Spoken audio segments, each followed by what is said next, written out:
Hi, Jan here from John Jelly. Today I'm talking about passwords. Yeah, just about everything we do on the internet nowadays, we seem to need to have to log in with a password. Ideally, we should log in every time with a brand new password. Is it really practical? Should you get your computer to remember all those passwords for you? Well, actually the answer to both those questions is no.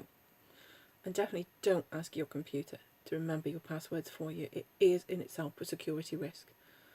Okay. We have so many passwords that it's just impossible to remember them all. My method is I have 3 levels of password. Basic level is secure password, but I use the same password over and over again for things like sign up to newsletters, things like that, where I'm not really bothered actually if it gets hacked. My newsletter account gets hacked, do I care? Well, no, not really. The next level is that I have a spreadsheet for a more secure set of passwords, and that spreadsheet itself is protected. This stems from the days when I was a designer and developer and I would be responsible for 160 plus passwords, and no, I never ever remembered all of them. Invariably, if I remembered the last 2 or 3 that I'd used, that was pretty much a miracle.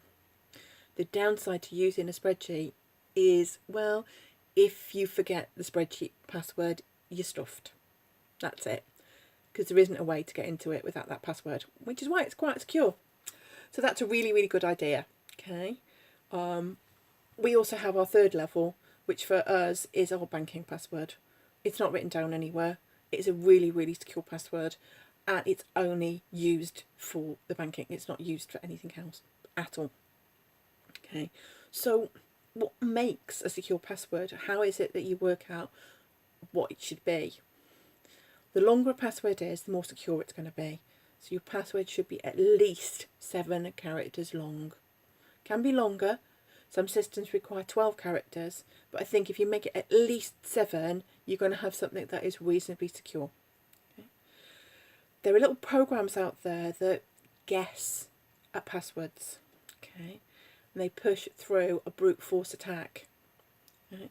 So particularly if you have a content management system for your website like WordPress, then you should be very, very careful about what you pick as your username and what you pick as your password.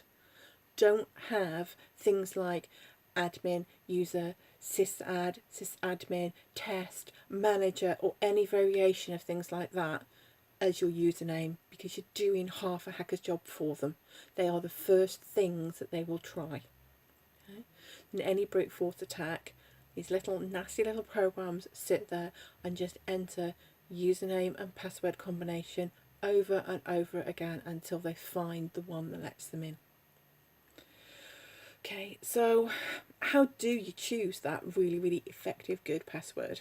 So you thought of something that's at least 7 characters long. One of my former customers had a really good idea. What she does is she thinks of a sentence that's got a number in it. So, for example, my dog Toby has 4 legs and 1 tail. Okay. She then takes the initial letter from each of those words, puts the numbers as actual numbers, and includes a punctuation, and then that's a password. So, for that example, our password would be capital M, small d, capital T, small h, 4, small l, small a, 1, small t, exclamation mark. So, my dog Toby has 4 legs and 1 tail.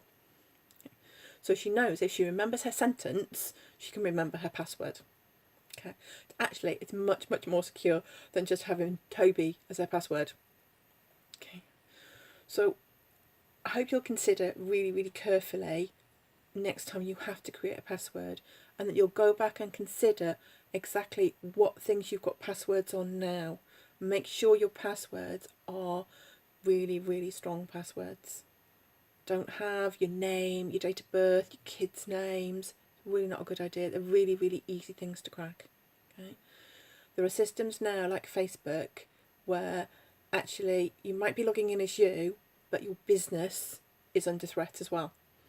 So it's more important to make sure that you have a secure password, and where you've got the option for second level authentication, where it sends a PIN to your phone, basically, then opt into it. Get that. It'll make it much, much better and much more secure. So nothing's perfect. Someone wants to hack you, they will. But these type of things, these suggestions, will keep the idiots out. Those who just want to hack to say, hey, me, look what I did. Okay, so go off and check all your passwords now. Make them secure. Okay, that's Jan from John Jelly. Bye.